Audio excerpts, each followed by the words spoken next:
I'm Yukinari Teo Carpio, a student from BSCE A5 section. So, for today's video, napakita ko sa inyo kung paano gumawa ng customized na filter. Pwede nyo siyang ilagay sa kahit anong naunan nyo.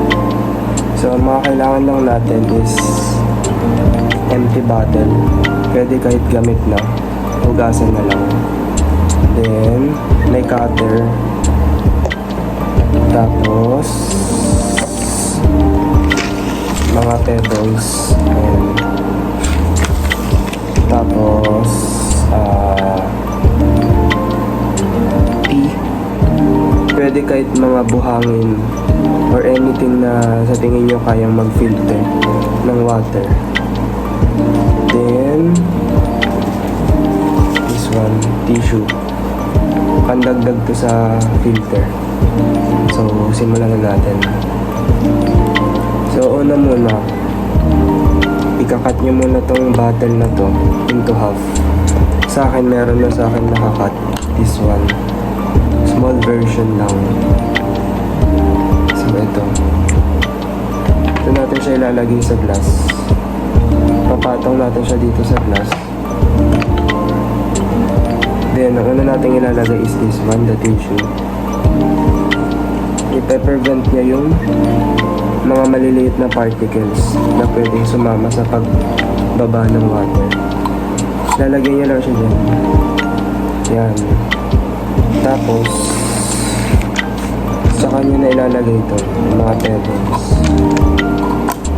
Yan. Make sure na nahugasan para sure na malinis. Yung sa akin nahugasan na yan.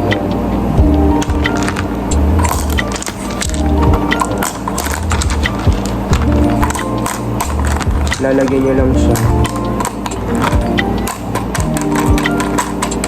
Then, lagyan nyo itong tea. Pwede, kayong bala kahit ano, pwede naman kahit buhangin lang. Sa akin ito, option ko. Para organic. At may dagdag benefits sa kalusugan. Puput nyo lang siya dyan.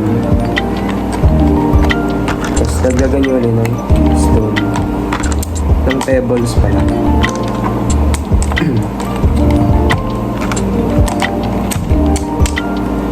Yan. So ngayon, okay na siya. Ayan, ang magiging tsura niya. Excuse me. So ngayon, ipapatong na natin siya dito sa glass. Then, we will add another piece of tissue.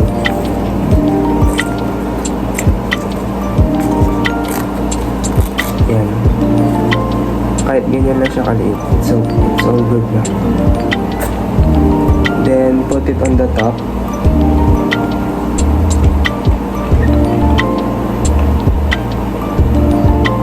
There. This is how it will look. This is how it will look. Then, I will show you two different kind of water. One lang pala.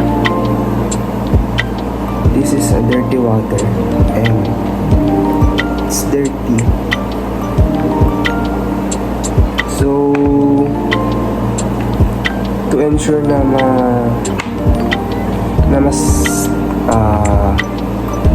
mas mapapabilis yung pag-filter, let it cool down muna yung water after you put it there.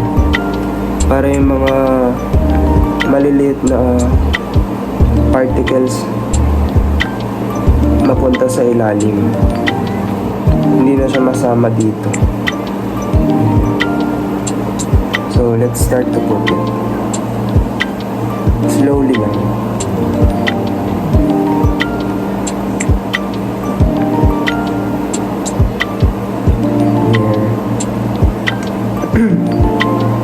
Lipat natin siya dito sa isang glass para mas kita yung pag-filter.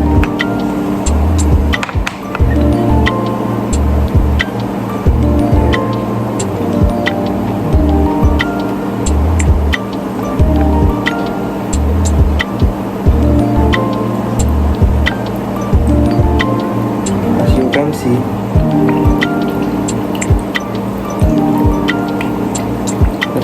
filter niya yung water.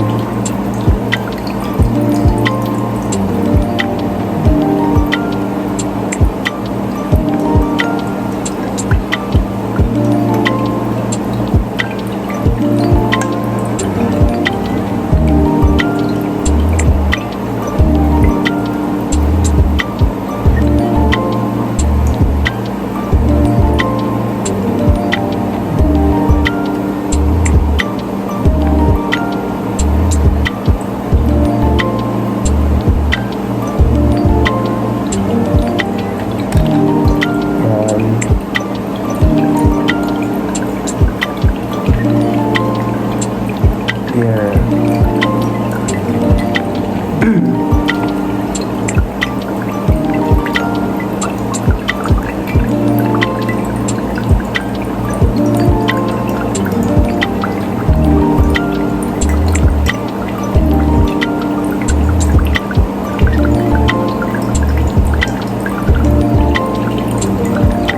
Let's wait until all the water goes down.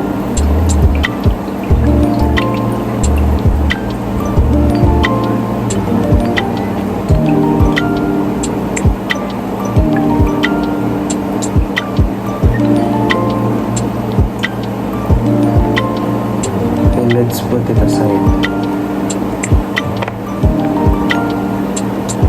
So as you can see, the water turns color into color green kasi naglagay tayo dito ng tsaa. And for the quality check, as you can see, there's nothing. All clean.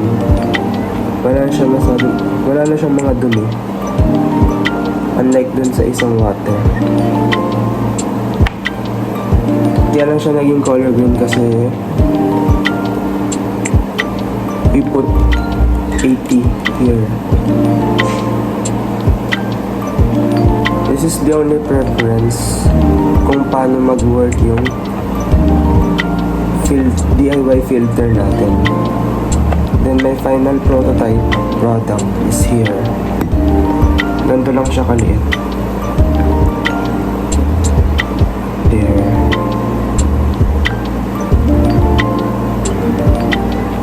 As you can see,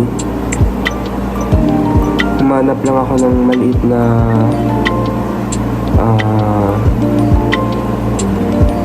container where I can put the small version of this pebble. Then as you can see, may tea paper siya sa loob. Syempre andun na din yung tea. Then if you don't want this version, you can substitute the tea into sand. But make sure that hinugasan nyo muna yung sand bago nyo siya ilalagay dito. So this is the final look of my prototype product. The customized filtration. Then you can add a straw.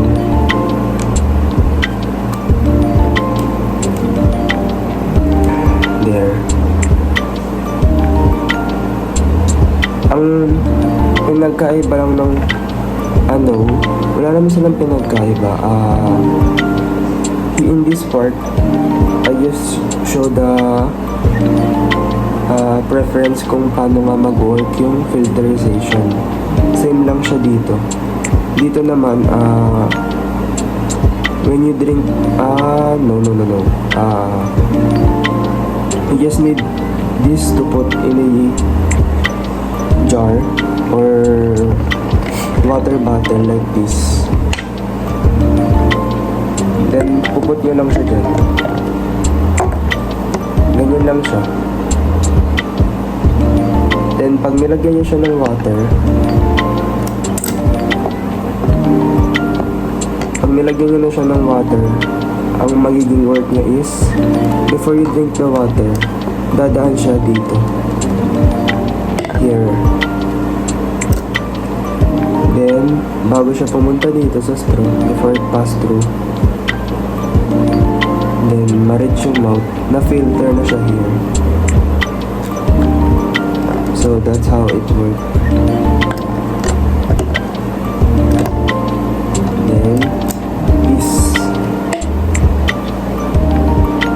this is my DIY filter product. I just made it simple because I wanted to make a real version of ancient time. Like, wala pa naman noon mga automatic na filter product. Ang meron lang tayo is this one, stone, sand, yan yung mga tea na yung sa dahon pag binulog, something like that, then water syempre. So that's it, bye bye.